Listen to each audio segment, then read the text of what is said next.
हम लोग आधुनिक भारत का इतिहास पढ़ रहे हैं और आधुनिक भारत के इतिहास के अंतर्गत भी हम लोग जिस टॉपिक पर अध्ययन कर रहे हैं उस टॉपिक का नाम है कि ब्रिटिश शासन काल में जो विद्रोह हुए, किसानों का विद्रोह हुआ, नागरिक समाज का विद्रोह हुआ या जनजातीय विद्रोह हुआ या अंतिम में फाइनली सैनिक विद्रोह होगा 1857 का। उसी टॉपिक पर हम लोग समग्र चिंतन कर रहे थे। तो हमने कुछ विद्रोह का, किसान विद्रोह का चर्चा किया, कुछ अन्य विद्रोह का भी चर्चा किया। आज हम लोग और भी विद्रोह की चर्चा करेंगे, लेकिन विद्रोह की चर्चा करने से पहले मैं चाहता हूं कि विद्रोह का स्वरूप और नेतृत्व के विभाजन के आधार पर जो इस विद्रोह का विभाजन हुआ है वह मैं क्लियर कर देता हूं। देखिए, ब्रिटिश जो शासन काल आया, ब्रिटिश जो आए भारत में, तो उन्होंने बहुत सारे कृषि क्षेत्र या जनजातीय क्षेत्र पर जो है अपना प्रभाव जमाना शुरू कर दिया अपने साम्राज्य विस्तार के कारण। तो इस क्षेत्र में जो जनता रहती थी वो प्रभावित होने लगा, और वो प्रभावित होने लगा तो वो विद्रोह पर उतर गया। और वही विद्रोह जो है हमें किसान विद्रोह के रूप में या जनजातीय विद्रोह के रूप में दिखाई देता है। अगर देखा जाए तो 1757 में प्लासी की लड़ाई से लेकर 1857 ईस्वी तक लगभग 100 साल का समय है। इन 100 साल में जो है भारत के विभिन्न क्षेत्रों में जो है छोटा बड़ा विद्रोह होता रहा, छोटा विद्रोह या बड़ा विद्रोह होते रहे। इसमें यह कारण था कि ईस्ट इंडिया कंपनी का जो आर्थिक नीति था और राजनीतिक नीति था, उस नीति का प्रभाव भारत के समाज के सभी वर्गों पर पड़ा, या वह सन्यासी हो, या वह धार्मिक व्यक्ति हो, या जनजातीय समाज हो, या किसान हो, अपदस्थ जमींदार हो,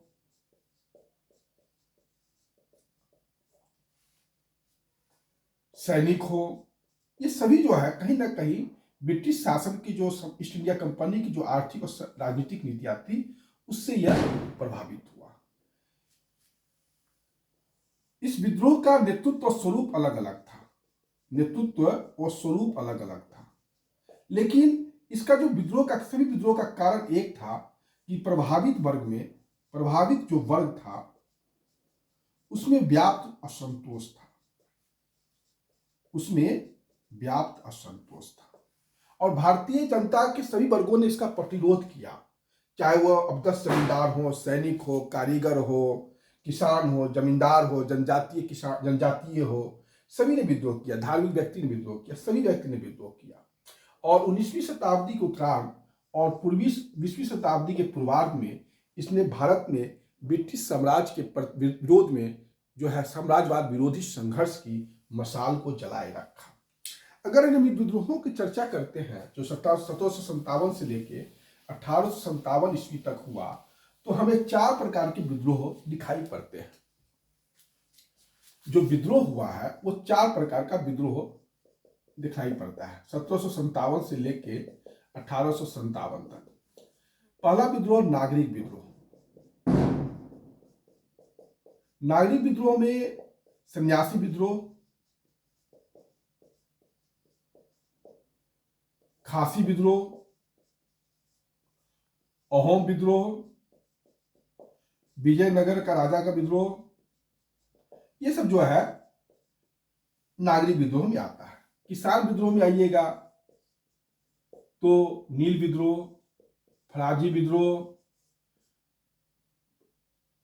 उसके बाद नील विद्रोह, फराजी विद्रोह, ये सब विद्रोह जो है, और भी बहुत पावना है, हमने बहुत से विद्रोह की चर्चा किया है, वो सब किसान विद्रोह में ही आता है। उसके बाद देखिएगा जनजातीय विद्रोह। जनजातीय विद्रोह में आपका हो विद्रोह आएगा, उसके बाद संथाल आएगा, कोल आएगा, मुंडा आएगा, ताना भगत आएगा, तो ये सब जो है विद्रोह जनजातीय विद्रोह। और फाइनली जो है 1857 का जो है सैनिक विद्रोह। ये 4 प्रकार का विद्रोह 1757 से लेकर 1857 तक हमें देखने को मिलता है, जिसमें पहला था नागरिक विद्रोह, किसान विद्रोह, जनजातीय विद्रोह और 1857 का फाइनली जो विद्रोह है जिसमें सैनिकों ने बढ़ चढ़ कर भाग लिया। तो इसमें हमने किसान विद्रोह की चर्चा कर ली है। किसान विद्रोह के बारे में हमने पढ़ लिया है और एक अन्य जो विद्रोह हुए छिटपुट उसके बारे में भी हमने चर्चा किया है। आज हम सन्यासी विद्रोह के बारे में सबसे पहले पढ़ेंगे।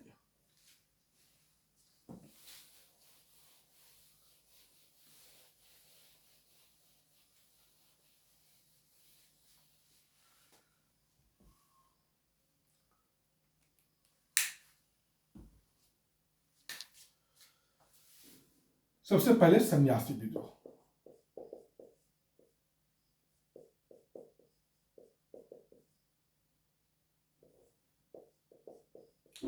सन्यासी विद्रोह। सन्यासी विद्रोह का समय जो है 1763 से लेके 1800 ईस्वी तक है। सन्यासी विद्रोह इसका जो नामकरण किया गया, उस समय के जो बंगाल के गवर्नर थे उनका नाम था वारेन हेस्टिंग्स। वारेन हेस्टिंग्स ने इस विद्रोह को सन्यासी विद्रोह कहा। सन्यासी विद्रोह का जो मूल कारण था वह मूल कारण यह था कि सरकार ब्रिटिश ईस्ट इंडिया कंपनी ने तीर्थ यात्रा पर प्रतिबंध लगा दिया था। तीर्थ यात्रा पर प्रतिबंध लगा दिया था। यह विद्रोह एक स्वरूप में कृषक विद्रोह था। स्वरूप में कैसा विद्रोह था? यह कृषक विद्रोह था। और इसमें लेकिन विभिन्न जो है वर्गों ने भाग लिया, जैसे सन्यासियों ने भाग लिया, जमींदार ने भाग लिया, कारीगर ने भाग लिया और सैनिक ने भाग लिया। इस विद्रोह को करने में जो सन्यासियों का बहुत बड़ा हाथ था। ये सन्यासी कौन थे? ये सन्यासी जो थे वह शंकराचार्य के अनुयायी थे। शंकराचार्य के अनुयायी थे या गिरि संप्रदाय के ये व्यक्ति थे। इन लोगों ने क्या किया, 1770 में अकाल भी आया था बंगाल में, बहुत बड़ा भयंकर अकाल आया था। तो सन्यासी बनकर जो है ये लोग ईस्ट इंडिया कंपनी के गोदाम को लूट लेते थे। गोदाम को लूट लेते थे। इस विद्रोह के नेता दुर्जी नारायण थे। दुर्जी नारायण थे। और एक सरकार भी थे, उनका नाम था सरकार, वो भी इस विद्रोह के नेता थे। लेकिन मूलतः इस विद्रोह को करने में सन्यासियों का हाथ था, जो शंकराचार्य या गिरि संप्रदाय के अनुयायी थे। सन्यासी विद्रोह की चर्चा जो है वो एक उपन्यास का नाम है आनंद मठ में विस्तृत वर्णन किया गया है। आनंद मठ में, आनंद मठ जो है बंकिम चंद्र चटर्जी की रचना है। बंकिम चंद्र चटर्जी की रचना है। यह एक उपन्यास है जो बंगला भाषा में लिखा गया है। इसमें जो है यह दिखाया गया है, इस उपन्यास में, यह 1882 की रचना है।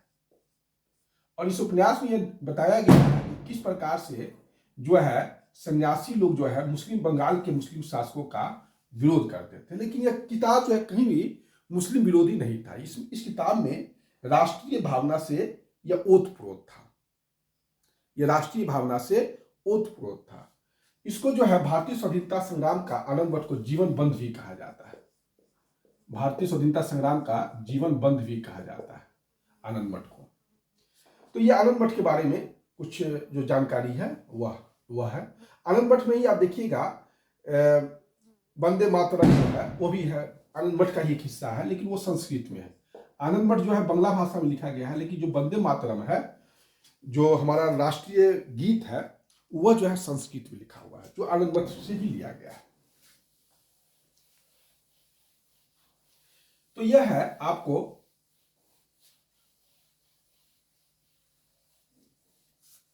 सन्यासी विद्रोह के बारे में चर्चा। इस विद्रोह को ब्रिटिश सरकार ने कुचल दिया। हर विद्रोह को ब्रिटिश सरकार ने कुचला है, इसलिए इस विद्रोह को भी कुचल दिया गया। उसके बाद है अहोम विद्रोह।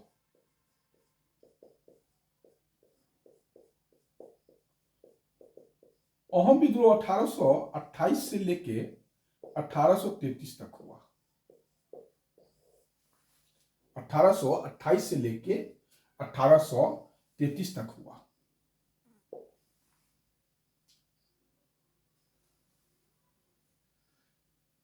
अहोम विद्रोह, अहोम जो है एक क्षेत्र है जो आसाम में है। कहां है? आसाम में। ब्रिटिश सरकार क्या चाहती थी, क्योंकि 1824 में प्रथम आंग्ल बर्मा युद्ध हुआ था।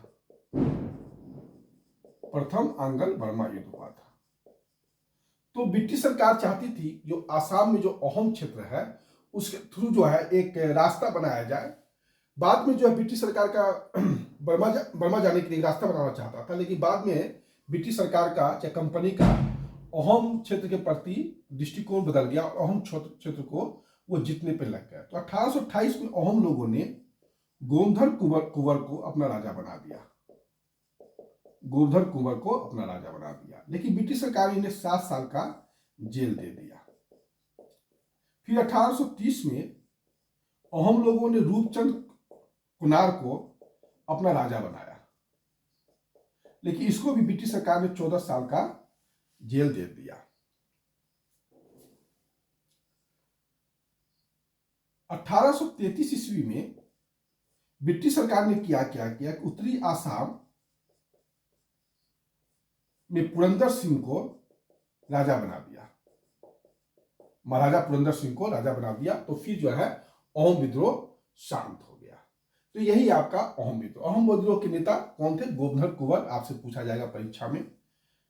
रूपचंद कुनार नहीं पूछा जाएगा उतना डेप्थ में, लेकिन आपसे जो पूछेगा अहोम विद्रोह जो है 1824 से लेकर 1828 से लेकर 1833 के बीच हुआ था, और यह जो है गोवर्धन कुंवर इसके नेता थे।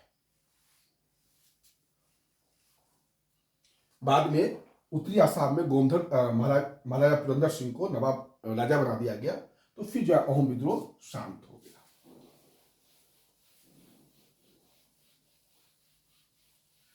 खासी विद्रोह भी 1828 से 1833 तक ही हुआ था। खासी विद्रोह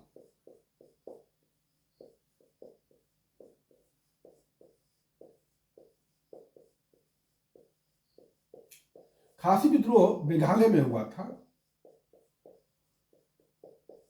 और खासी जो है क्षेत्र जो है ये गारो, यहाँ पर एक पहाड़ी है, और कामरूप क्षेत्र में, और इसका भी कारण वही था कि 1824 ईस्वी में जो है प्रथम आंग्ल बर्मा युद्ध हुआ था,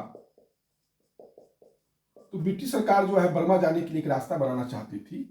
तो वहां के जो तीरथ सिंह है वो तैयार भी हो गए थे, लेकिन बाद में तीरथ सिंह को लगा कि अंग्रेज जो है हमारे से छलावा कर रहे हैं और इस क्षेत्र का प्रशासन धीमे धीमे अपने कब्जा में लेना चाहते हैं। तो फिर तीरथ सिंह ने विद्रोह कर दिया। तीरथ सिंह ने विद्रोह कर दिया और तीरथ सिंह को ढाका जो है निर्वासित कर दिया गया। ब्रिटिश सरकार ने निर्वासित कर दिया और 1833 में इनकी मृत्यु हो गई। ढाका बांग्लादेश में आज का राजधानी है ढाका। तो यह हो गया खासी विद्रोह। खासी विद्रोह से तीरथ सिंह जुड़े हुए थे, नेता थे, मेघालय में था।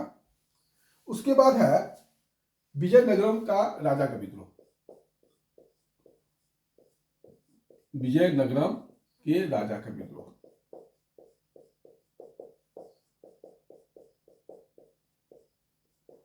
विजयनगरम के राजा का विद्रोह हुआ था 1794 में। हुआ यह था कि विजयनगरम का क्षेत्र है तमिलनाडु में, तो ब्रिटिश सरकार को उत्तरी सरकार का जमींदारी मिल गया। ब्रिटिश सरकार को उत्तरी सरकार का जमींदारी मिला। जब उत्तरी सरकार का जमींदारी मिला तो विजयनगरम का जो क्षेत्र है, राजा का क्षेत्र है, वो उत्तरी सरकार में पड़ता था। तो ब्रिटिश सरकार ने विजयनगरम के राजा से कहा कि आप जो है सेना में कटौती कीजिए, लेकिन विजयनगर के राजा ने इसका विरोध कर दिया। जब विरोध कर दिया तो ब्रिटिश सरकार ने इनके खिलाफ जो है एक्शन लेना शुरू किया। फिर विजयनगर के राजा की मृत्यु हो गई। फिर इनके बेटा को जो है राजा बनाया गया, लेकिन जो विजयनगर के राजा का जो क्षेत्र था, पहले जमींदारी का क्षेत्र था, वो अब कम कर दिया गया और उनके बेटा को राजा तो मान लिया गया, लेकिन जमींदारी का क्षेत्र कम हो गया। तो यही है विजयनगर के राजा का विद्रोह। तो इस प्रकार जो है और भी बहुत सारे विद्रोह हैं, उनकी चर्चा हम आगे नेक्स्ट वीडियो में करेंगे। आज इतना ही रहने दीजिए। आज जो ब्रिटिश सरकार के खिलाफ जो विद्रोह हुए, उस विद्रोह का स्वरूप और नेतृत्व अलग अलग था और हमने डिवीजन बताया और एक नागरिक विद्रोह की चर्चा कर रहे हैं। सैनिक विद्रोह की चर्चा, सॉरी, किसान विद्रोह का चर्चा हो चुका है। फिर कुछ जनजाति विद्रोह की हम चर्चा करेंगे और फाइनली जो है 1857 विद्रोह की चर्चा करेंगे धीमे धीमे, क्योंकि यह टॉपिक जो है थोड़ा फैक्चुअल ज़्यादा है, तो इसलिए हम एक ही साथ सारे विद्रोह नहीं चाह रहे पर हैं, आपको याद करने में दिक्कत होगा। धीमे धीमे विद्रोह है लेते हुए मैं आपको सारा विद्रोह के बारे में बता दूं। आपको किसी भी किताब से पढ़ने की आवश्यकता नहीं, जितना मैं बता रहा हूँ वो काफ़ी है। आप मेरे वीडियो को या लेक्चर को बेस बना के किसी भी कंपटीशन के लिए आप कभी भी दिक्कत नहीं होगा। ठीक है, धन्यवाद।